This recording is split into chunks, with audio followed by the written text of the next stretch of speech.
Welcome to Norse Code, the number one podcast for your Minnesota Vikings. I'm your host and producer. My name is James Pagashnik. Thank you guys so much for listening. And at the other end of the tin cannon string, we have our analyst and co-host. You know him from numerous blogs and podcasts around the internet, most notably from the Wide Left Substack. He is Mr. Useful Human, Arif Hassan. Arif, what the hell did I just watch as far as the run defense goes? Well, I mean, I would argue that run defense is a bit of a misnomer here. Yeah, it was not wonderful. It was a bit like watching your like playing your little brother in Mortal Kombat 2, and he keeps doing like the sweep the leg thing, and like that's the only thing he wants to do. It's legal. Yeah, honestly. It's legal, but absolutely just like incredibly frustrating. Or a boxer who like goes out there and forgets that like the jab is important and can't figure out like how to move his head away from it. The Vikings. Oh yeah, that's perfect. The Vikings repeatedly got punched in the face. That is, looking at the run game stats, that's exactly what happened. They shot themselves in the foot too, which, you know, if I'm mixing metaphors, I don't understand how they have a gun in the boxing ring, but like No, it wasn't wonderful. I mean, the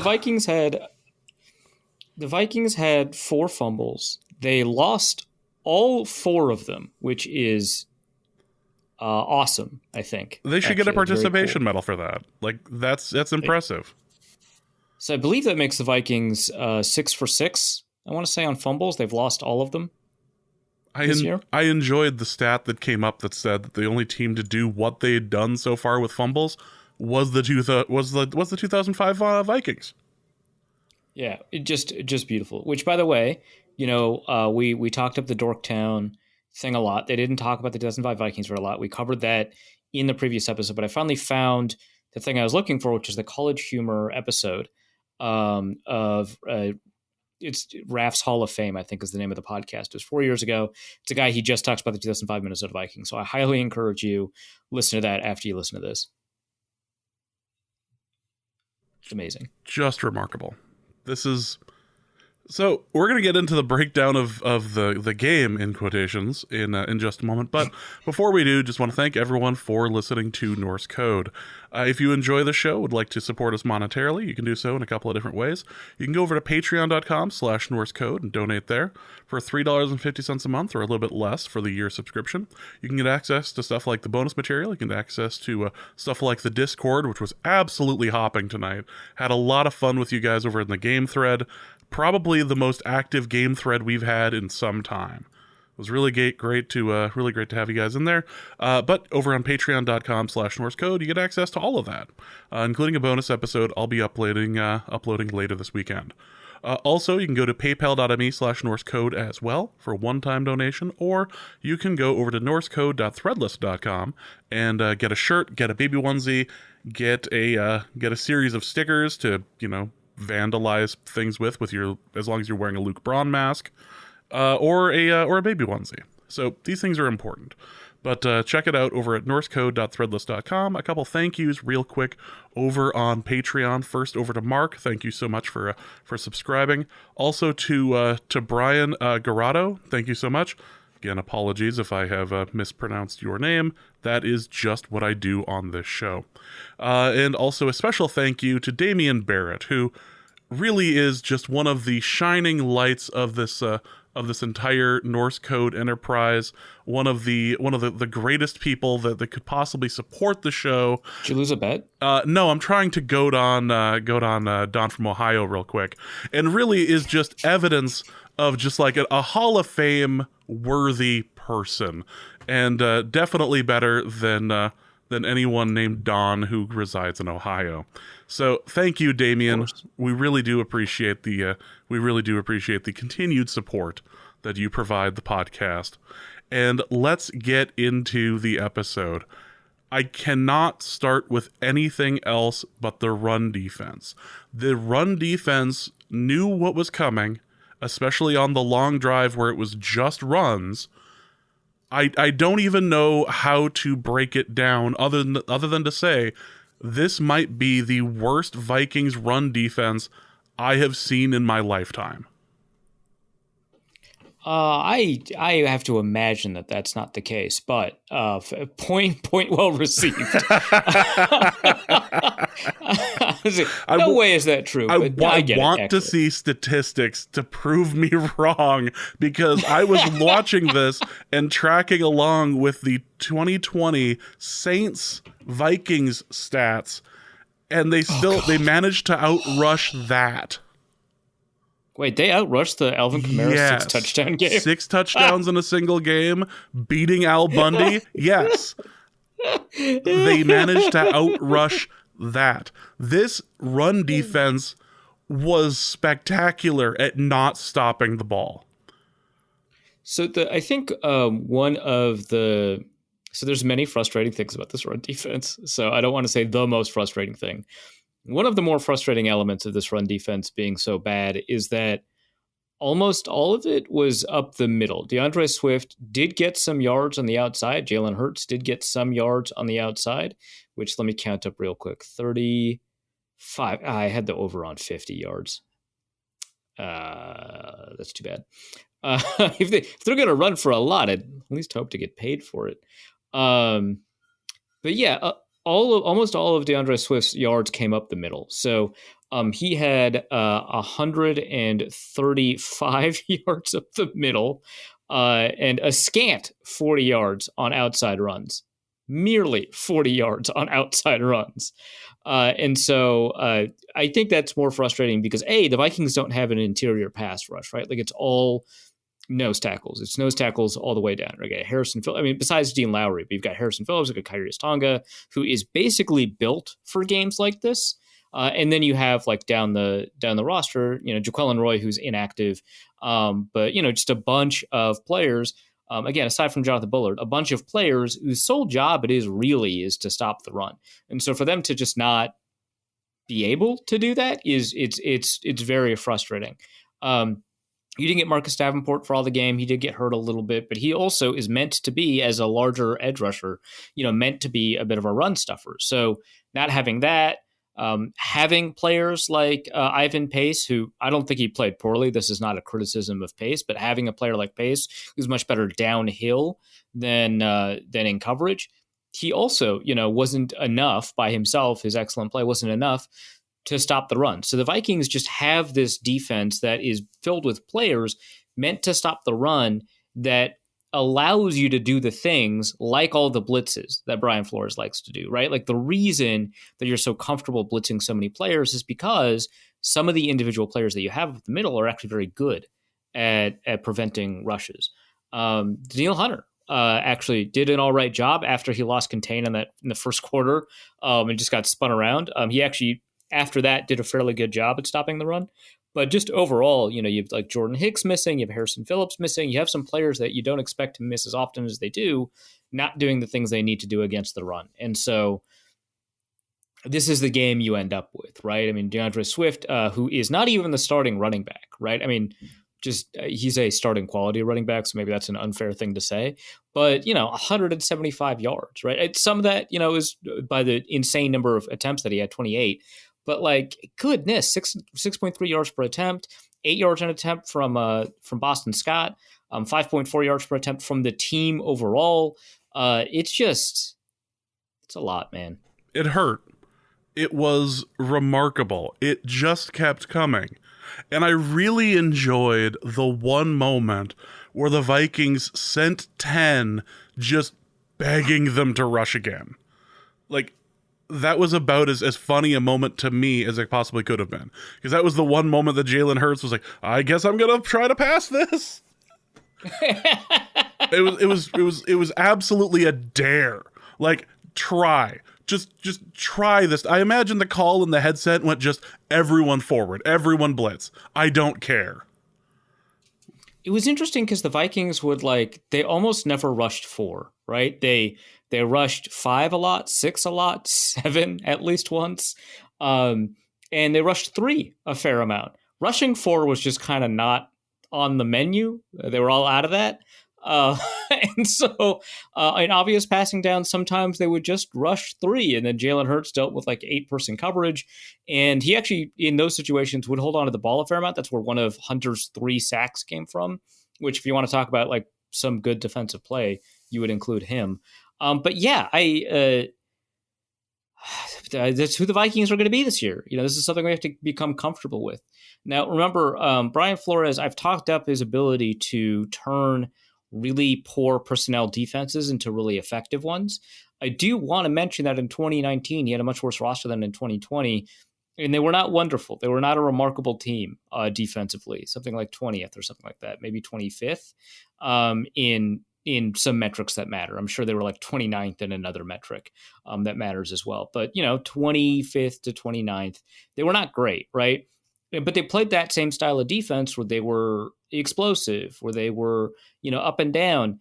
And the thing is, yeah, the run defense was awful. And the defense is entirely, responsible for that 16 play, 13 run drive or whatever it was. I think it's 12 called runs, 1 scramble, something like that. This is not to excuse a defense. This is more to say they looked better, and it's tough when the defense has like 4 extra drives to deal with as a result of like fumbles.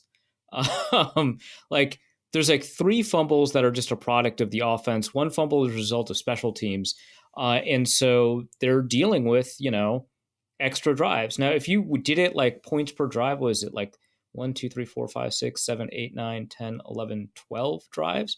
It's still not great. So obviously that's not like completely exculpatory, but I don't think it's last year's defense, right? Yeah, 2.8 points per drive. That's pretty good. That's a pretty high level performance. It's probably like a top 2, 3 over the course of a season. So it's pretty high level performance from an offense. So this is not like to say that the defense secretly like played really well. It's to say that defense played better than I think we would have expected out of last year. And they were dealt a pretty poor hand. But like, they're going to run and you can't stop the run. That's an indictment of the defense, right? There's no question about it. And I did make fun of Kirk a little bit on Twitter. And the truth is that he had a really good game. I probably want to watch it back and see if he had an outstanding game, but that's kind of what I'm deciding between, right? Did he have a very good game or did he have an outstanding game? Is kind of where we're at. Yeah. And it sucks that it got kind of taken away from him. Obviously, one of the 4 fumbles, he plays a role in, because he's the one that fumbled. Mm-hmm.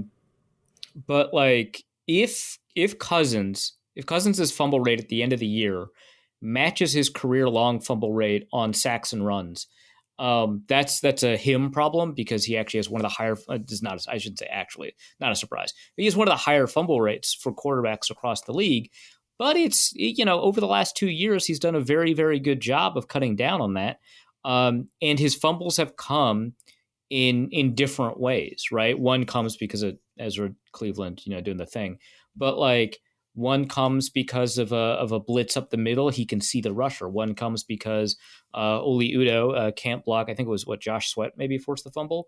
Can't block an edge rusher. It's coming from behind him. So, and this is actually something that he talked about back when we were talking to him about his fumbles, where he was like, look, I watched the film on every one of my fumbles and they all come a different way.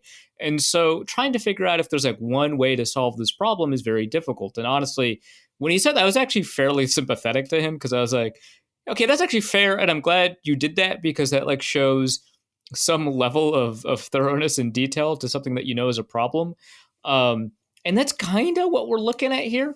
But he's not responsible for the Jefferson fumble. I know that Will Raggets tweeted out, and this is a true good take, but it's worth bringing in context when you talk about the Jefferson fumble, that if he had thrown it in front of Jefferson or had a little bit better ball placement, we wouldn't be in this situation because Jefferson wouldn't have had the need to reach for it or felt the need to reach for it, and that wouldn't have resulted in the fumble. That's not to say it's not ultimately Jefferson's fault, but there are ways quarterbacks can play that can minimize the likelihood of some things happening, right? Cousins finished with 8.3 yards per attempt. I think dealt with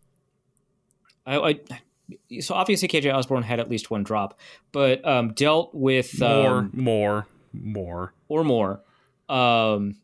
I think Luke tweeted out that KJ Osborne lost his job today, and yeah, maybe like the fact that you've got Addison there makes it much more likely. I don't want to like say that this guy that's been mostly reliable throughout the entirety of his career loses his job because of one game, but you do have like a good first round. Like this guy is not in the middle of a bust season. He's playing really well. So you might as well give him more snaps. Mm-hmm. But it's not just that Osborne dropped the ball a couple of times. It's that you've got this ball right in Hawkinson's face that, was pass interference and the ref didn't call it, which is not a complaint. There were a bunch of missed calls that benefited the Vikings too.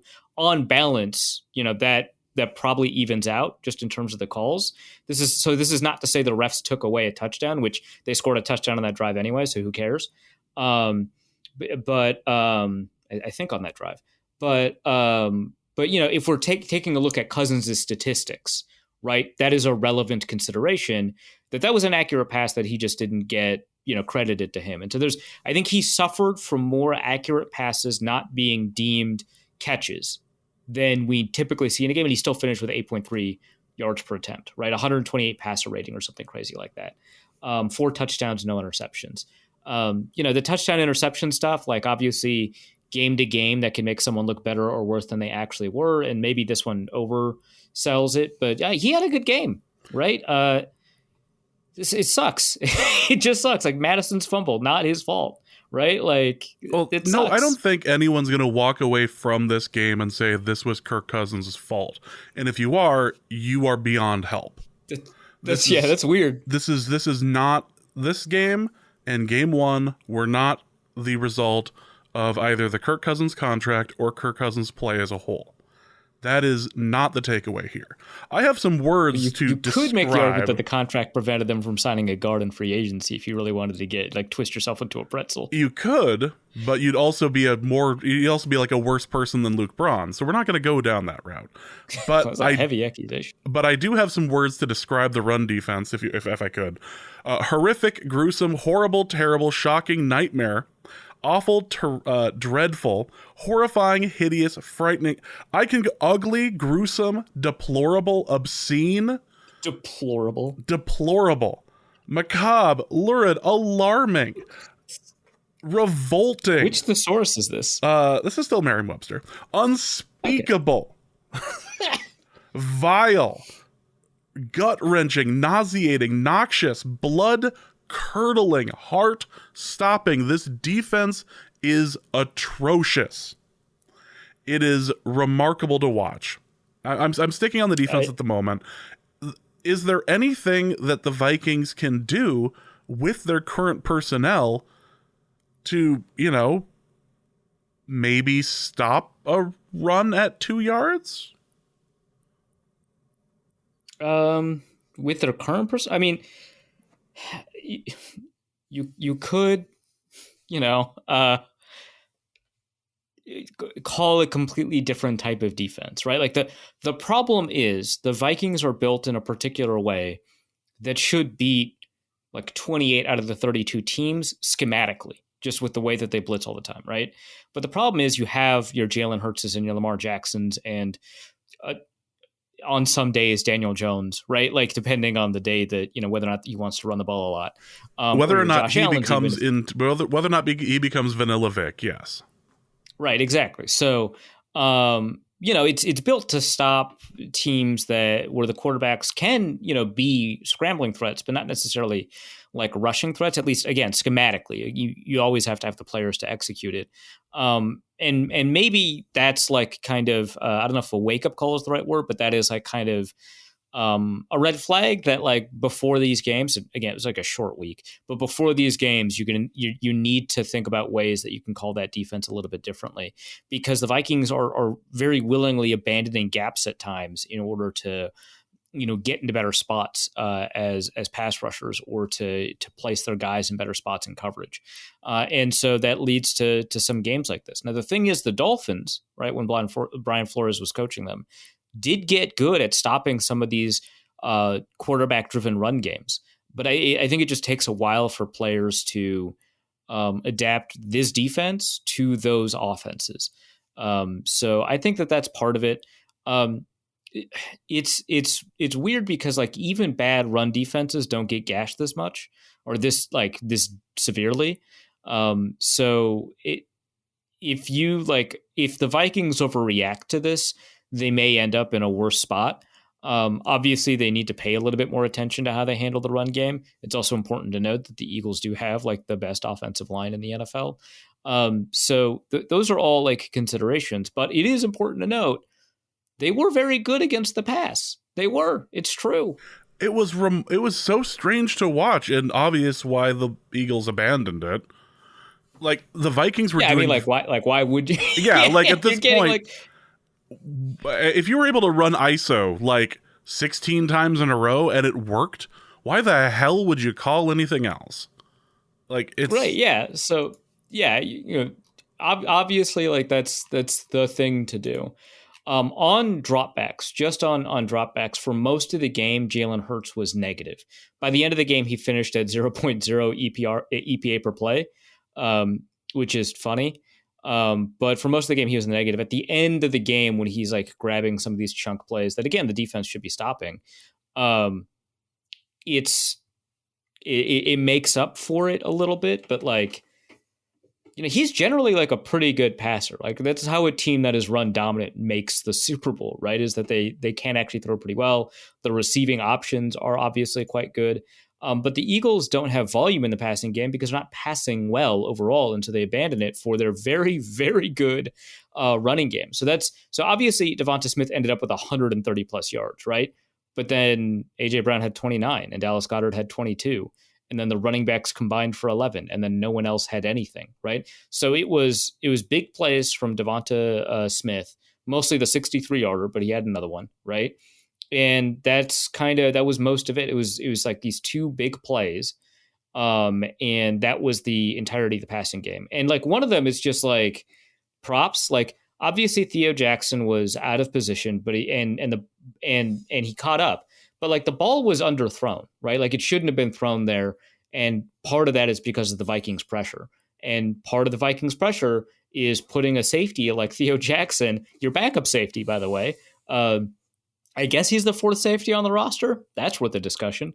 But your backup safety, by the way, is one-on-one against a number one type receiver. Now, A.J. Brown's the one receiver, but, Devonta Smith is good enough that he would be a number one receiver in a lot of locations. So that's what ends up happening. And he still gets his hands on the ball. Smith just powers through this like fairly excellent recovery play. Not excellent coverage play, but excellent recovery play where he knows where he needs to be and puts his hands in the right spot without committing pass interference. Like the danger with those underthrown deep balls is that you commit pass interference because the guy turns around, essentially stops midair, and you have to stop yourself from committing. And he does that, and he gets his hands right in the basket, and that leads to a pass deflection most of the time.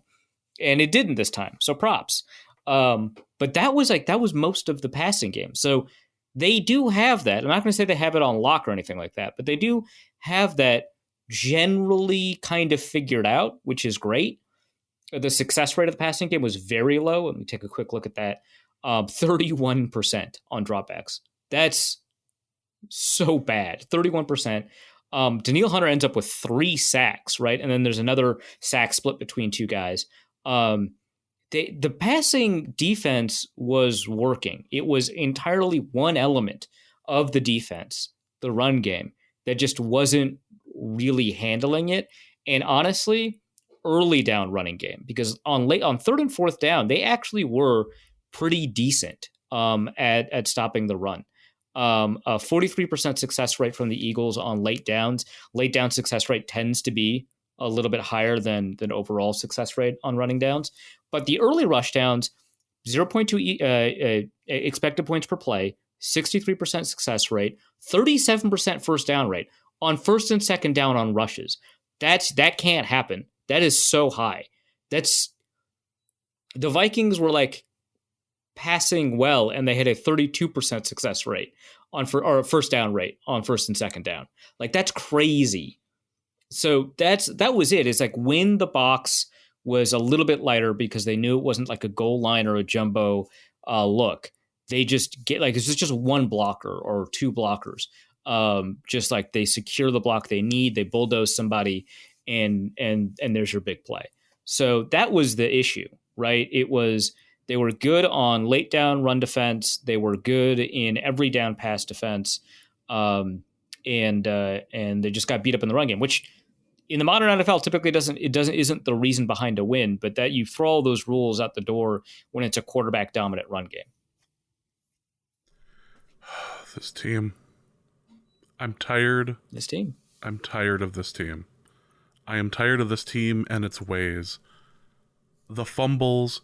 You could make a successful argument for both this game and the game against the Bucs that the fumbles were the reason why the team lost. That even taking away, if you could take away either one or two fumbles, the game completely changes. The Vikings repeatedly gave the ball to the Eagles, allowing them to not only continue drives, but allowing them to just start back up again. And they did the same thing to the Bucs. This season so far has been defined by the fumble and, in this game, bad run defense. But the fumble more specifically. Right. Well, so like one of the reasons that it's pretty rare for run dominant performances to be the cause of winning as opposed to the product of winning, right? Because you get a lot of rush yards when you run to play out the clock. One of the reasons for that is because you just get more yards throwing the ball, right? So the reason that those fumbles matter, the reason that the run game defined the Eagles' opportunities here is because the Vikings did outgain, right? They like they gained 6.8 yards per play. Like that's so when the Vikings gained 5.9 yards per play last week, right? They produced a yardage per play that would have ranked 4th in the NFL over the course of the 2022 season. That's very good. This was a full yard better, right? They outgained the Eagles 6.8 to 5.7 yards per play. Now 5.7, obviously that's bad for the defense to give up a lot of that on runs. But that is, I think, the case to be made for why. And again, on non-turnover plays, the Vikings massively outgained their opponent, massively in expected points. So I think obviously the turnovers are the reason, but I think that you're right. You take one fumble away from both games, the Vikings win, especially if you get to pick the fumble, right? Because if you get the Justin Jefferson fumble away, maybe place the ball at the 1, right? And the Vikings almost certainly, I'm not going to say definitely, but almost certainly score from the 1, right? Well, it's a 6-point game. That's 7 points, right? Like obviously every other possession after that would change and teams would play differently. Like from a butterfly effect perspective, that's not really what happens. But I think for the purposes of the discussion that we're having, yeah, one fumble, right? And then obviously a 3-point game, that's even more true against the Buccaneers. So just take one fumble away. So yeah, the Vikings are very, very close to demonstrating that they can compete in a pretty serious way. But they can't. The team, right? the team didn't give up. The team was pounding the ball to the end, was throwing to Jefferson, was successful to Jefferson, was throwing to Addison, was successful to Addison, was throwing to KJ Osborne. Like they were trying. They were able to get it over to Hawkinson. They were able to move the ball. I don't know if I need to see Alexander Mattison like run the ball again after today's game. I know I will. I know I will have to see him. I just don't know that I want to see him run the ball again. It seems like he has all of Adrian Peterson's negatives.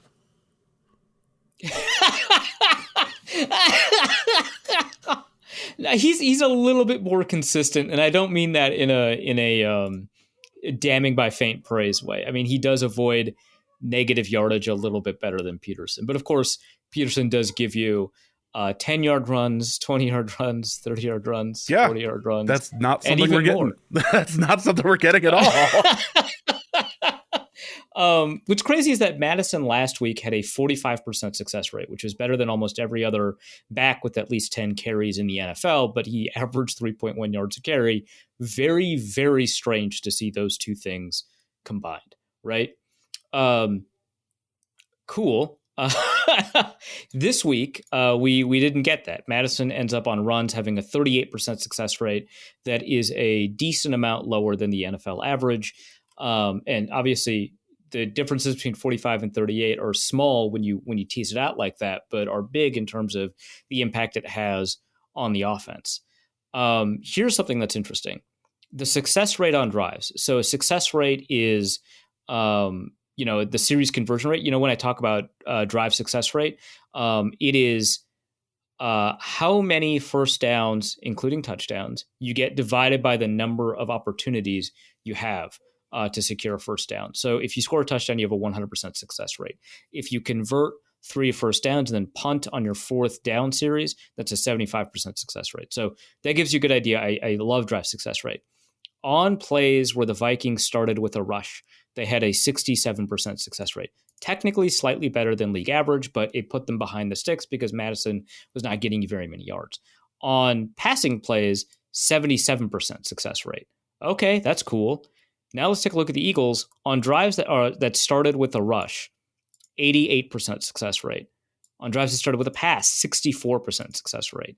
So that alone, I think, kind of tells you, A, how the Vikings lost, but B, kind of not necessarily what a crisis Madison is, but how disappointing it is that they invested into a running game that where you one of the few situations where the running back is like definitely a negative, right? Like, yeah, running backs don't matter, but yeah, sometimes they do, right? Like if you put Trent Richardson in there, he's bad. He's not going to help. That running back matters. And it's not that we're approaching it. I think Madison is better than Trent Richardson. It's just kind of a useful example to point to about like the limitations of that kind of approach. But I don't know. We're getting there, right? Like we're getting to this discussion, and like Myles Gaskin wasn't bad for the Dolphins last year. He's just not Raheem Mostert, right? He's not Jeff Wilson. He's not Devon Achane, right? Like he's not those guys. That's fine. He doesn't need to be here in Minnesota. So I would like to see him get more involved in the offense so that we can offset this like 3 yards a carry guy. It's torture watching this. I hate to compare the two running games because one looks like a well-oiled machine and the other looks like a barn car that's been just like left there for 40 years and they just found it under a bunch of junks. You have to crank it to start it. Exactly. Like this was found by those by the guys on I think like History Channel or whatever, and they're all super excited. Like, look at the upside on this. Like, yeah, but look at all the rust. It's not going anywhere. It feels a bit like that. This run game is not moving in a direction that you could consider positive. The pass game, however, is doing well. And in years past, you and I have both praised Kirk Cousins. We have both declared Kirk Cousins to have some of the most confusing or worst quarterback play we've ever seen. This was not bad. This was good. This was hitting receivers. This was hitting people in motion. This was throwing in the direction of KJ Osborne. He wasn't catching them, but he was throwing in the direction of KJ Osborne. For the record, I feel like KJ Osborne has fallen off of the 3 Deep Part 2 poster with his performance in the last 2 games. Like, I feel like enough is enough. You can stop doing the whole 3 Deep Part 2 thing again. It's done. KJ doesn't... It's not wonderful. KJ's off the poster. I'm sorry. However, he's got plenty of games to come back on it. Jordan Addison appears to be wide receiver 2. Good for him. He's I can't wait to see well. He's playing well, and I can't wait to see him against the number 3 and number 4 corners against all of these other teams because everybody else is doubling up on Justin Jefferson. Yeah, Addison finished with 72 yards, which is even more than last week, which was 61. So he is currently on pace for more than 1,000. Let's see if I can figure it out. 1,130.5 yards on a Bleacher Report live stream, which, by the way, I do Bleacher Report live streams now, so get the app. But it'll notify you if you follow me. I said one of my 5 bold predictions for the year was that one of them was that the Vikings would finish in the top half defensively, which I thought was bold, and I got the bold part right. We'll see. Bold piece of humanity is what their defense is looking like this year. Yeah, sure. It's definitely noticeable, and in that sense, it's bolded. I said, Jordan Addison would get 1,200 receiving yards was my bold prediction. And I looked at all of the receivers drafted, I think in the first round, over the past decade. And I think only 3 of them did. And it was like Justin Jefferson, Jamar Chase, and Odell Beckham. And Jordan Addison did not attend LSU. So his odds were pretty low. Out of like the 28 or so receivers I looked at drafted in the first round past decade. But, I was like, and all of them were wide receiver ones on their team, right? And this one's a wide receiver too. But hey, look at this. That is in the cards right now that he could do that, which would be stunning. That would be like a Garrett Wilson, Chris Olave type year, which not as good as Jamar Chase or Justin Jefferson, but having 2 of them on the same team is kind of nuts, I think. So also I think Jefferson's on pace right now. Again, it's week 2, but on pace for over 2,000, I want to say. Because he got 150 in game 1 and 159 in game 2. For the record, we can retire the conversation about Slay versus Jefferson after this game, correct? Maybe 26.5. That's he's on pace for 2,600 receiving yards. And if he drops below that pace, pitchforks, obviously. Obviously. Yeah, we'll get pretty upset. Anything less than 2,500 yards for him is immediate pitchforks. Explosion. Yeah. Goes down on a permanent record. The reason I said maybe, I said maybe for 2 reasons. One, I wanted to stall for time so I could get that calculation done. But second, they moved him away from Slay a fair amount. In order to get a lot of that done. I mean, he got like just some great free yards on some of that. But I mean, he did beat Slay a fair number of times, right? So that's an important element to that. I'd love to see the final numbers that, PFF comes up with on that. But yeah, I mean, the thing is, like, his over the last 2 games against the Eagles, because what did he have, like 9 yards or something against Slay, something crazy like that? Would be then 168, and then divide that by 2. That's over 80. That's like 84, right? That's pretty good. I think Justin Jefferson wins on average, but the problem is he didn't go up against Slay the entire game this time, so you can't really do it 1 for 1. Slay is a very good corner, and Jefferson on balance is a better receiver, it seems like. But that was a great game for Slay. I think that was primarily a Kirk Cousins problem last year. And in this game, obviously, Cousins, like we said, played pretty well. But yeah, I mean, there's just not much to add, especially without the opportunity to do the game review. We should talk about the problem of quarterback hits. So first of all, Josh Sweat. So the problem with the Eagles is that it's just like going to be a different guy every time. Like Jalen Carter had an outstanding game last week, and this week he had like a good game, right? Josh Sweat had 5 quarterback hits. Jordan Davis had 2. Nick Morrow had 1, which that one was pretty bad. Fletcher Cox had 2. So that's 10 quarterback hits. Last week, I think Cousins had 9, and that ranked 5th out of all the quarterbacks in week 1. In this case, we're ranking high as bad. And like the ones that ranked like first were just like Joe Burrow, obviously, Lamar Jackson, obviously, like Kenny Pickett, if you watch that game, obviously. And I believe Jalen Hurts was up there. I don't remember, but like that's kind of where. And so now that you've got 2 weeks of 9+ quarterback hits, Christ. And okay, so Christian Darrisaw was hurt. He didn't play for most of the game. And then you have Oli Udoh come in, then he gets hurt, and David Quessenberry plays. And luckily, the NFL allows him to hold, so he was able to take care of some of that. But he's still allowed a hit or 2. It was nice of them to just let him do that and not call it repeatedly. Someone responded with like, "But I thought you could hold on rip moves," and it's like, okay, yes and no. The problem with that is, first of all, you're not allowed to hold on rip moves. It's just not called a hold when the reason that it looks like a hold is because a player moved their arm into a locked position. But if you were holding onto their jersey and pulled, they'd still call a hold. So technically, you're not allowed to hold on rip moves. It's just not a hold if a player puts themselves into a held position. But the thing is, when that player changed direction, Quessenberry was still holding on to his arm. So that is a hold. But I understand, like, that's actually good nuance. Most people don't understand that you're allowed to hold the arm that rips into your hold. So that's fair. Good point. but he still held. But yeah, it was nice. And I don't know if that's like a third tackle rule, like the third quarterback rule, or if, I don't know, maybe, and I'm just spitballing here, the refs were bad in this game.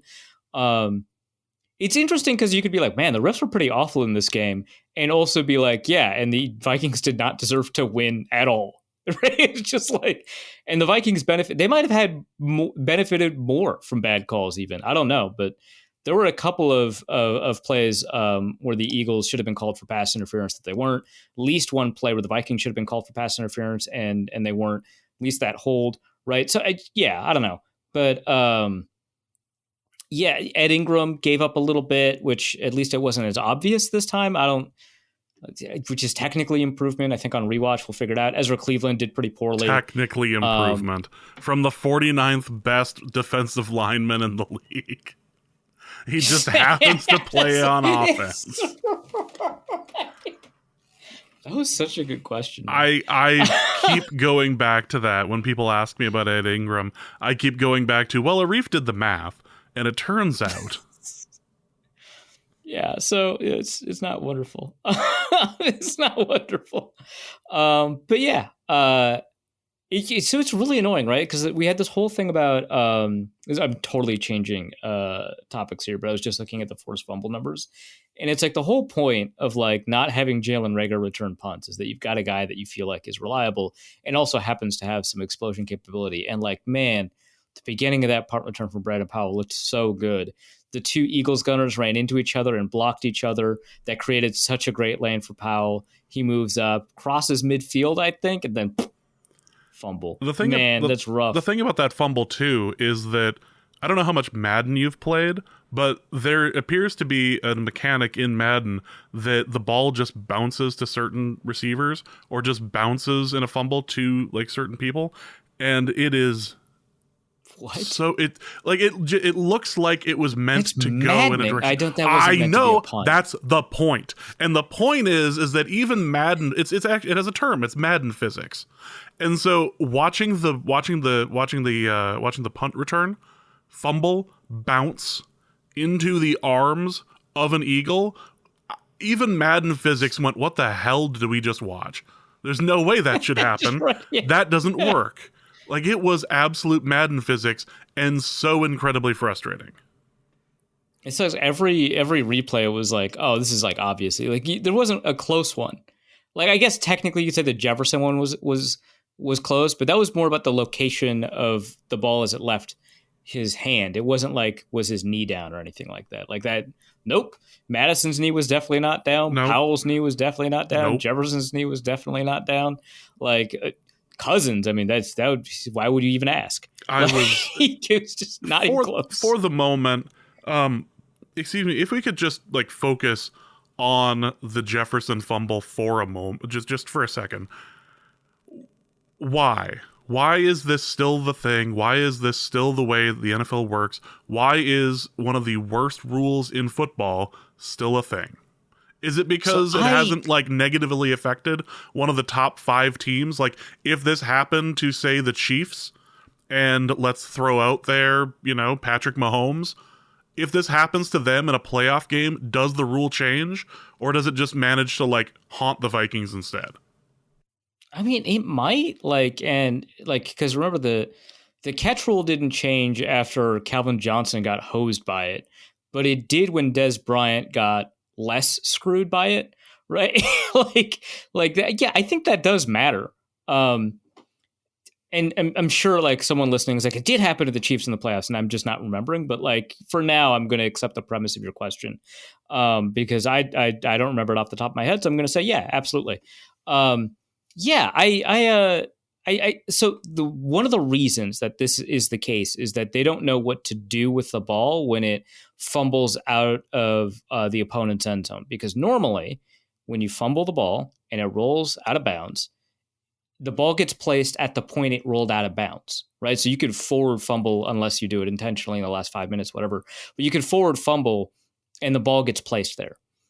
You can't, like, that would just be an automatic touchdown. You can't like reward a fumble with a touchdown. Now, arguably you can't reward a fumble with additional yards, but whatever. Right. And so it's not consistent, right? If you fumble at like at the 1 inch mark, right, that ball is yours. But if you fumble an inch later, that ball is theirs at the 25, which is crazy to me. I think for consistency's sake, it should be at the 1 and you just get pushed back. Because, like, so here's the thing. Like, people always say, well, don't fumble, don't fumble, don't fumble. And it's like, there's a lot of things in football you shouldn't do, and they don't punish you for them by, like, chopping off your head, right? Like, you should not throw an interception, but they don't automatically place the ball at your own 1 yard line when you throw an interception. No, they have to make the effort to recover the ball, to catch the ball in the air. They have to be rewarded for their own effort as much as you are punished for your mistake. That doesn't happen on a fumble. The defense does not get rewarded for the effort of recovery. They get rewarded for the effort of causing the fumble, but that's only half the job. It's only ever half the job. As the Vikings well know, it's only half the job. You got to recover it. And so the defense is getting rewarded for not finishing the job. But also, like, you could just say, oh, you shouldn't fumble the ball because when you fumble, you should get shot in the head. Like, that's not how it works. And, like, honestly, it's rewarding the defense for playing poorly. Like, that's the thing that gets me, is that, like, if you're like, if the thing is you want to punish bad play, like, don't fumble the ball, right? Like, you can't fumble the ball. Like, that's on you. It's like, well, if you're the defense, you can't let them get to the 1. Don't let them get to the 1. That's on you. Like, why would you reward them for being bad at defense? That's crazy to me. So I don't like the rule. I think people tend to overfocus on it because it's inconsistent and illogical, like when you compare it to the sideline rule. And I think a lot of people would maybe change their mind about it if you change the sideline rule. Like if a fumble out of bounds was a turnover instead of retention of the ball. But like that's only part of it. Like football just has inconsistent rules. The end zone is just treated a little bit differently. Like think about this, for example, right? When you do like a quarterback sneak, but you do like the dive over the offensive line, if you push the ball over the goal line and then pull it back, that's a touchdown. If you do it on 3rd and 1 midway through the field, that ball is down where you put it. And so it's just treated differently. Like that's not a conversion in that case that I identified, right? And so, which that actually happened to Drew Brees once, and he was very confused as to why he didn't get the conversion. It is different, and so you're going to have inconsistent rules. I think that the inconsistency here doesn't really make sense because with the end zone one, the play is over. Like that's the whole point. The play is over, and so that's why that change is there. Whereas here, there's not really a particular reason for the inconsistency. So that bothers me, but I think a lot of people would be all right with it if the sideline rules change. But I do think that there's like something to be said here about just like people being aggressive about football fundamentals in ways that are like beyond the one that makes sense, right? Like you can't fumble the ball there. And it's like, yeah, you can't, which is why you didn't score. Your punishment is that you didn't score. And now you have to play as if you got to score, right? Your punishment as a defense is that you let them get to the 1, right? Like you can't let them get to like you can say you can't do this thing that we all agree you can't do for both sides of the ball. But the punishment is like disproportionate to the level of offense because most turnovers don't get you 25 free yards. In fact, none do besides that one. So to me, it's more just about like respecting the type of play on the field than it is about consistency. It's hard to watch. And like every year it happens like 2 or 3 times. And every year you have the argument about why this is such a stupid play, why this is allowed, all of that. I don't want... See, I'm much more against this than I am the Jalen Hurts, like, butt push sneak thing that they do, which has some people up in arms, and I'm just like, whatever. This appears to be fine until someone breaks their neck. But this appears to be fine. It doesn't strike me as a particularly risky play, like, just in terms of, like, player safety. Now, mind you, when we talk about like risky plays, we tend to be talking about like ball carriers, like skill players and quarterbacks. So if it's riskier for offensive or defensive linemen, that's like something to kind of keep in mind. My perception is that it's not. So, whatever. And we don't tend to change many rules because it is like, it feels unfair. Now we've done it, right? Like the 1978 end of the dead ball era, That was not done for player safety. Like they did not say, okay, you can't clothesline receivers anymore because the receivers get hurt. That's not a 1978 football attitude, really. Um, it is, yeah, we want to improve the passing game, so that's how we're going to do it. And then we're also going to allow the offensive linemen to block with their hands, because I don't think a lot of people know. A lot of people know about like the Mel Blount rule. Not a lot of people know about the fact that offensive linemen weren't allowed to block with their hands pre 1978. Like that's a big part of it. The pass protection got to improve. So that just keep that in mind as well. And those were not, oh man, offensive linemen's elbows were getting injured by blocking with their, no, those, we want to give the quarterback more time. And it wasn't quarterbacks were getting injured. Oh no, it was, we want the passing game to be awesome. So, sometimes that is the case, but like here, I don't see a reason. I personally don't want to see it just because I don't like seeing plays that feel inevitable, but that's a stupid reason to get rid of the play as a rule. So, what did we learn tonight about the Minnesota Vikings in the 2023-2024 season? What did we learn tonight? I don't think a lot, honestly, if I'm being completely honest. Like, this is the team we know them to be, right? Well, we know that things appear to have regressed to the mean as far as their luck is concerned. We know that KJ Osborne can't appear to catch a cold. We know that so far this isn't Kirk Cousins' fault. We also know that this team cannot hold on to the ball to save their damn lives. And yeah, we know the run defense is trash. Yeah, there's not much to add to that. The run defense was pretty good last week, but that's the Bucs. This is the Eagles, kind of a different thing. We'll see how the run defense changes from there. But yeah, I mean, Kirk Cousins played pretty well in a loss. It's same thing, different day. Yeah, that it really does feel like that. Let's go to a couple of questions. I'm just grabbing a couple of questions from the show questions section of the Patreon Discord. Question from Cody. Why is KJ Osborne bad? Has he always been bad? Good question. And one reason I don't think like he's getting like outright benched, and why I think it's a fair conversation to have instead of just saying no, because he was decent last year and he was pretty good the year before. He has not always been bad. I don't know what's up with the drops. That's weird. So that's my answer. He has not always been bad. From Logan, for Arif's fumble corner, what's the most fumbles a team has lost in one season? Oh, I don't know. Let's go to StatHead and find out. That seems like the sort of thing that we can look up. And while you're looking that up, I can ask just silly follow-up questions, because it seems like, with all of the fumbles last game and all the fumbles this game, like, this seems to be the story of the year. And like, if last year's story was all the dumb luck, all the one-score games, this year it's, so at least we know why we're losing the games this year. Yeah. I think that's it. Yeah. Now we know. Like, all dumb, ridiculous things, it's fumbles this year. And this is a team that, like, over the last couple of years has had a fair amount of fumble luck. And like, we've called them out on it. Like, like having the horseshoe, like, this is the team that's been able to manage their fumbles, manage their interceptions. And that is not the case this year at all. Okay, so finally found the answer to the question. Using a natural language search instead of StatHead, for whatever reason, it just wasn't working. So the most ever lost by a team was actually in a 12-game season, the Chicago Cardinals in 1959.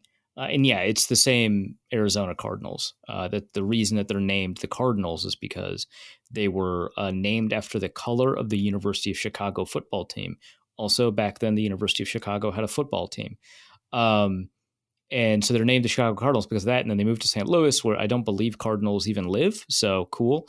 And then Arizona. So 1959 Cardinals, 1952 Green Bay Packers. So they lost 36. So they fumbled the ball 48 times and lost them 36 times, which is catastrophically bad fumble luck. Green Bay Packers 1952 fumbled 40 times and lost 31.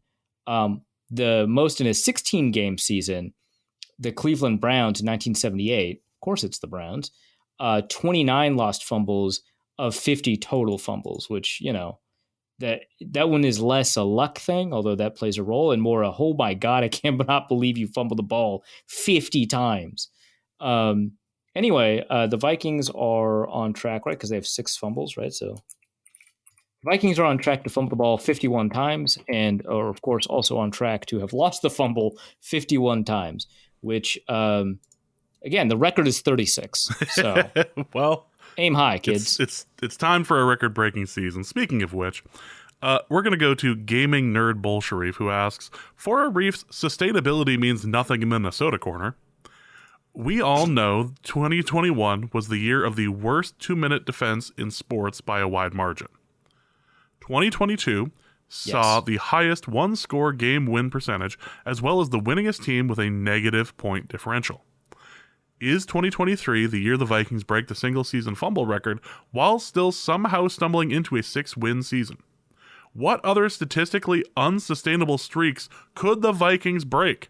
Can we ever just have a normal football team? Okay, you know the answer as well as I do to that last question. I cannot believe you asked that question. Yeah, that's when's the last clearly normal no. season the Vikings have had? Yeah. Like, would you consider 2011 a normal season?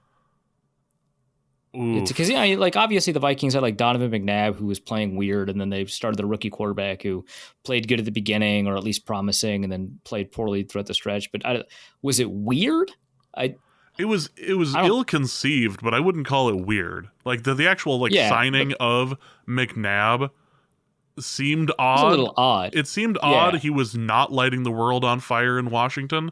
I don't know how you look at his play the prior year and go, we can do something with that. Like I don't see that as a thing that I don't view 2010 McNabb as a reclamation project. So exactly. But I think that year is about as close to normal a disappointing year as we've 2009 had. Definitely not normal. 2010 absolutely not normal. 2012 not normal for sure. Yep. 2013 I don't believe was very normal. 2014 was you got Teddy, but also the Adrian thing, right? Yep. So that's a little bit more normal than some of the other seasons I've named, but I would say on the not normal side of things. 2015 maybe a little bit normal. I'm trying to remember. 2016 definitely not, because that's the Bradford year. 2017 is about as far as normal that you could get, aside from 2010. 2018, maybe that's the first Cousins year, but that one was weird because it was John DeFilippo. Yep. But maybe that's normal-ish. Because they threw the ball 660 times. That's crazy. Yeah, it got away from Minnesota as a run team. Meanwhile, the next year... Yeah, right, yeah. So it's been a while since a normal year, and you have to argue yourself into it aside from 2011, which was pretty close to normal. It's funny because the team that McNabb is known for, the Eagles, had one of the weirdest years in 2011. Because I think that was the dream team year. Yeah, so great, good job. Yeah, so I don't think the Vikings really can, aside from maybe 1 year a decade. I don't think that they can. And this is not that year. Can have a normal season. They are just a bizarre team. So much so that someone made a 7-part documentary about it. Well, actually, 2 someones. Yes. I don't know how many parts Luke's is, but it is considerably sized. But on the point of what other what other statistical anomalies we could have on this, you could just throw on that Greg Joseph is going to set the record for most field goal yards ever attempted. I gotta look up that one. That is because I don't think that one's in most stat books. That's a killer stat. I love that. That seems and making them too. He made us sweat on the one extra point, and I just about threw my remote through the TV. as somebody who has him in several hell leagues, because I am not a role model. I was on the second quarter. So if I wasn't tweeting during the second quarter, this is why. If I wasn't tweeting during the second quarter, this is why. I was on a fantasy podcast. They were doing like a live watch for the second quarter. And they're like, Arif, are you in any fantasy leagues? Oh, no. Like, oh, boy. How much time do you have? That's kind of, and we just talked about like that for a while. And there's a guy on the call who was a Vikings fan. He's like, "Oh, I get this. I understand why you did this. This is a product. This is absolutely a product of being Vikings fans." Yeah, and in the meantime, the other guy is like, "How could you focus so much on kickers, man?" And I was like, "You don't like get it." Yeah, you're like, hold on. James is probably sipping scotch and watching the game. Let me get him on here. He'll explain why this was done. Yeah, and I was like, I drafted Justin Tucker in the first round, and I'm very happy with my decision. Yes. And they were like losing their minds. The Hell League giveth, like, look, man, and the Hell League taketh away. I think, what was it, like 3 years ago, Don from Ohio drafted Justin Tucker first overall and won the league. Like, it happens, man. This is, I believe, Damian Bear, or not Damian. I think it was either Damian or it was either Damian or from Brooklyn. Jesse from Brooklyn did it. But yeah, it was that. It hurt. Zen Cupid asks, where have all the hands gone? Also, sung to the tune of Where Have All the Cowboys Gone? Oh, wow. I haven't heard that in a while. Oh, man. Well, the thing I remember most about that song is that, like, that's the first time I realized that musicians will, like, do weird things with the R sound at the end of words. Because, like, something, I'll get you a beer. And I was like, that, like, stuck out of my head. And my music teacher, I was in elementary school. My music teacher was like, oh, yeah, trust me, that's a thing. That happens a lot. And I was like, that's okay, cool. Yeah, because that's what I remember about that song. Traditionally, and speaking as somebody who's done a lot of vocal work, you don't hold out a consonant, you hold out the vowel sound. So you have the consonant there, and it's like, what the hell do I do with this? I'm Ricky Bobby, I don't know what to do with my hands. Yeah, I mean, that's fair. And I know that the R often gets swallowed if it's at the end of a consonant at the end of or at the end of a vowel at the end of a word. Yeah. So, like, you got to pay attention to that. There is a question here about whether or not we should have just given the money to Dalvin Cook instead of attempting whatever the hell it is we're doing with Alexander Mattison. Hold on, you think the problem right now is fumbles and your solution is to give Dalvin Cook more carries? That was the mailbag suggestion, yes. Okay, well, I mean, I'll let them live with that one. Like, I think that's even worse than answering it and, like, calling them an idiot. Like, no, I'm not even gonna let this one register. No, you can feel bad about what you made me think for a moment. Is it? It's just unfortunate. For James's home bar globe bartending corner, the Vikings went from winning one-score games to currently 0-2 in one-score games. What drink evolution matches the high highs only to crash down to earth in a flaming rack?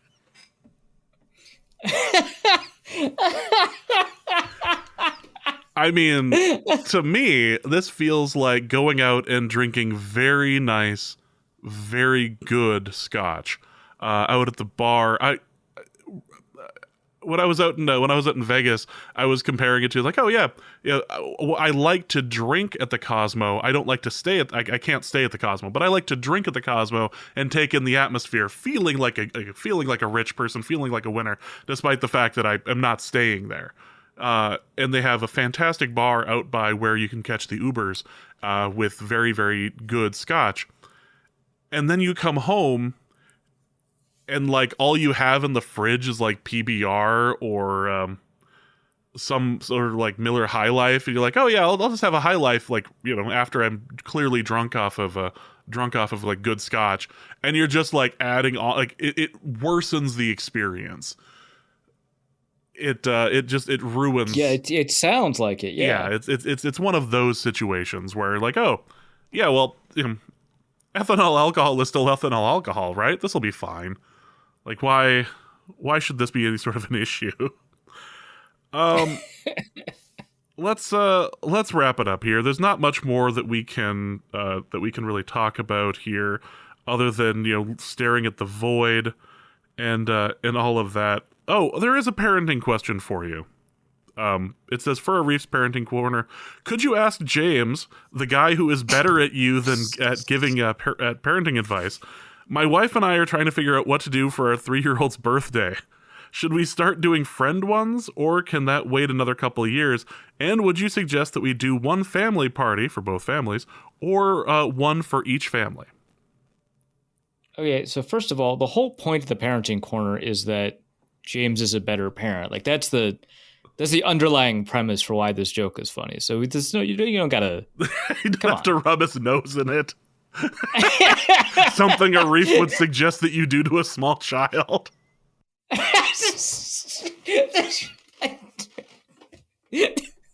What do you mean? Well, I think I did. There's no wood. This may have come up at some point. Around the time that you were giving advice on what to do about pacifiers and all of that, and it took a horrible turn. What if you gradually increase the hardness level of the pacifier? Yeah. What are you giving them then? Where are you buying this new pacifier, Arif? I think you'd have to commission them, because I don't think you want to buy the ones that come in the appropriate shape. Yeah. So 3-year-olds, they're beginning to form memories, from my understanding, but they're not like steel traps, if you will. So I don't think you gotta do a ton in terms of the birthday party. I just think that like social interaction is good for kids that age. So if you've got the bandwidth to deal with a bunch of 3-year-olds, I think that's the solution. And also, why wouldn't you combine the parties? That just seems like less work. And again, the kids are not they're not 5. They're not gonna like remember this for the rest of their life, right? So I think that promoting social time for kids and also minimizing work on yourself, I mean, that sounds like a very rare parenting opportunity for you. As far as separate parties, you end up finding yourself in that sort of situation every once in a while. You try to have it just be the one, because otherwise the kid's just gonna be confused as to why they keep getting cake. Something that has clearly affected Arif over the years. That actually did happen to me. It did. I remember. Well, so I remember I think it was like within a week. I had my birthday party and then someone else's birthday party, and it did get into my head. Again, I was like 5, maybe, I don't know. It got into my head that it was my birthday every week for like the next couple of weeks. So yeah, avoid that. As somebody who knew you when you were that age, that's I could totally see that being a thing. And I don't think that had any long-term effects. No, clearly that's every week being your birthday. No, why would that have any effects at all on quite frankly anything? That good Christ, Arif. The fact that it actually happened is even better.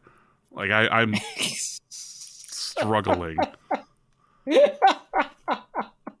What else could possibly happen? Let's you know what? I've got one more question. Remember, it was just a couple episodes ago where I came out of the womb the most arrogant person in the history of the planet, and have gotten gradually less arrogant over time, right? Remember, that's the baseline that we established a couple of episodes. Yeah, so again, I was 5. You've got the Benjamin Button syndrome of arrogance. It's remarkable, really. I think that's good, right? It's better to have an arrogant 5-year-old than an arrogant 40-year-old. I think that person has power. That's bad. that guy has responsibilities. Well, some of them anyway. Let's end with this one, because I was going to ask this last episode, and we ran a little long, and I feel like this is a good way for you to help. And although the question now means less because the Vikings lost the game, I still feel like this is a good place to start for next game. Nude Egg asks, for Arif's geopolitics corner, Gabon geez. and Niger were the most recent countries in West and Central Africa. Is that why you were Googling how to pronounce? Yes. And Central Africa were to experience military power grabs in what has become a bit of a trend over the last couple of years. What would it take for the Vikings to make like a Francophone Africa and stage a coup in Philly on Thursday? Well, they'd have to do more against the run anyway. Good. What kind of question? Okay. And he spelled it out. Niger. I did that. Admittedly, I know you did. I gave the pronunciation. Also, aren't they both West Africa? It doesn't matter. To experience military power grabs was becoming a bit of a trend over the last couple of years. What would it take for the Vikings to make like a Francophone African country? So, okay, but the problem is that both of these are internal coups, right? Like, obviously, most internal coups have some level of foreign influence in like modern geopolitics, but like, it's not usually an invasion. This would technically qualify, I think, as an invasion. So you would have to foment some sort of internal resentment within Philadelphia, which honestly, now when we say it out loud, does not actually seem that difficult. It is Philadelphia. But they do have like a very charismatic diktat in Jalen Hurts. That's the problem, is that you're dealing with somebody who's got the power of the pulpit. It's no longer Carson Wentz season. You know, Jalen Hurts is the guy that won the last coup. Like, you got to deal with that fact. So I think that for the Vikings to do that, they had to have laid the groundwork for this for at least 5-6 months. You know, start rumors that Jalen Hurts is not liked around the locker room, start sending anonymous notes from two people as if they were from other members of the Philadelphia locker room to foment distrust.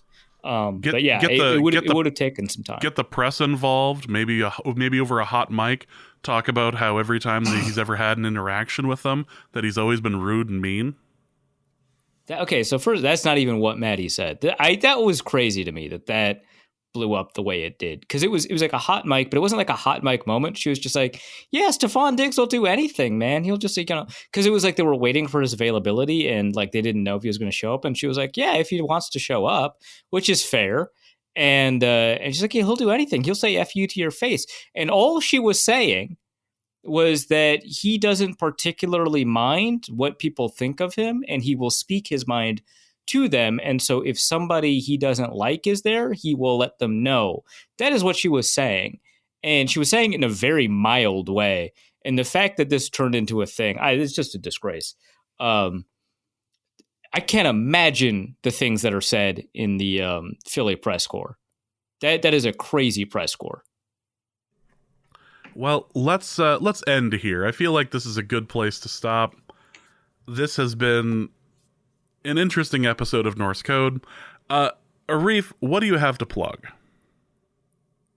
So Wide Left, the Wide Left Substack. The most recent stories are, of course, a review of the last game, but also a piece on Jim Trotter's lawsuit against the NFL. Jim Trotter, if you're not aware, was a reporter for the NFL Network, currently a reporter for The Athletic.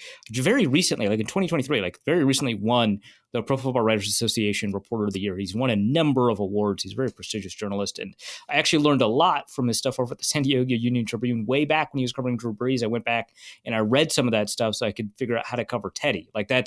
He's an excellent reporter, and he has accused the NFL of engaging in racial discrimination and violating, get this, the Civil Rights Act of 1866, which sounds like weird, but that's just how these things are done. Like when it's an employment discrimination matter, it's always the Civil Rights Act of 1866, but it's also just kind of fun to read a lawsuit and kind of figure these things out. I summarized the entirety of it over at the Wide Left Substack. I'm going to have a piece about the Philly game up soon, but yeah, that's what you can find over there. And just looking over it, there were parts of that lawsuit that seemed to be covered over, whatever. There was a discussion on Twitter earlier today about the plans by the NFL to try to restart the Damar Hamlin game, and how the NFL was trying to bury the story. Anybody who watched the game knew that that's exactly what they were trying to do, but ESPN and that's went for it. Yeah, it's in the lawsuit. the NFL, and this is like egregious to me, like just in terms of like reporting ethics, it's just abhorrent. So in the lawsuit, and there's so many details like this, like it's totally worth reading, either my piece, which obviously I'd encourage you to do, or the lawsuit itself, which is like publicly available. If you click over on my page, I've got a link to it before the paywall, so you can just read the lawsuit. It's also available on Pro Football Network, and I'm sure it's hosted in a couple of other areas as well. So you don't have to like the way the NFL handled the reporting side of it is just insane to me. I'm just going to say, because I don't want to like tease it or anything like that. So the Damar Hamlin thing, like they told players to resume play after 5 minutes. And so players started warming up on the sideline, and a bunch of people were like, oh my God, are they warming up? That's crazy. The NFL then later told players that the game was canceled, they could leave. And so a bunch of people reported that, and they said, oh, it was mistaken communication. And then a bunch of reporters were like, that doesn't make sense. They investigated it. Multiple sources told multiple reporters that actually the NFL did initially tell them to prepare to resume play after a 5-minute cooldown. And the NFL denied it. They denied it. Okay, an organization lied. Oh, what's so big about that? So Jim Trotter, who works for the NFL Network, contacts Brian McCarthy, the VP of Communications. He says, can I talk to the person who gave the order to cancel play and also the person that gave the order to resume play after 5 minutes? And Brian McCarthy was like, that never happened. And I was like, okay, great. The person who makes that call, can I talk to them so I can get a statement from them? And he said, if you do this, do you want me to contact your boss? If you keep digging, if you won't let it go, I'm going to contact your boss. Brian McCarthy knows that Jim Trotter's an NFL Network guy, right? So he knows that he works for the NFL. And so Jim Trotter was like, fine, I'm being a journalist. You can go ahead and contact him. He's going to be in my corner. But I'd love a statement from that guy if you could. And then he gets a text from not his boss, but his boss's boss. His boss's boss told him to drop it. And he said, are you saying that our mission as journalists is not to figure out the truth? And he never got a text back. So that, like, stuff like that is all over the lawsuit. So certainly I'd encourage people to check it out.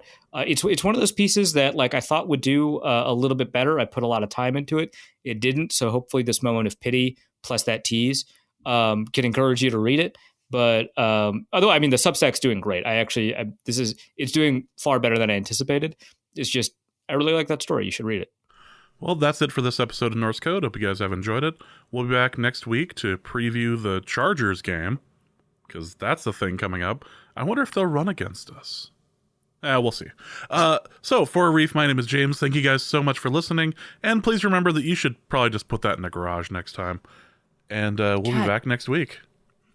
Norse Code is the largest and only division of Norse Code LLC. You can find Norse Code on the Daily Norseman, SB Nation's Vikings blog, at dailynorseman.com. You can also find it on iTunes, Apple Podcast, Spotify, Stitcher, Google Play, and wherever fine podcasts are aggregated. Our Vikings blogger extraordinaire and generally useful human is Arif Hassan of Pro Football Network, and he can be found at Arif Hassan NFL. I am your producer and host, and my name is James Pagashnik. You can find me at the show's official Twitter feed at NorseCodeDN or my personal account at Big Mono. If you'd like to donate a few bucks to the show, you can do so in a few different ways. You can go to patreon.com/NorseCode and donate there. For $3.50 a month, you get bonus material and more. You can also go to paypal.me/NorseCode for a one-time donation, or you can go to norsecode.threadless.com and pick up some Norse Code merchandise. Any questions or comments that cannot fit in a tweet can be sent to norsecodepodcast@gmail.com. On behalf of the Norse Code staff, thank you so much for listening. Our formula is this. Hey, all things are possible through the power of Ben DiNucci.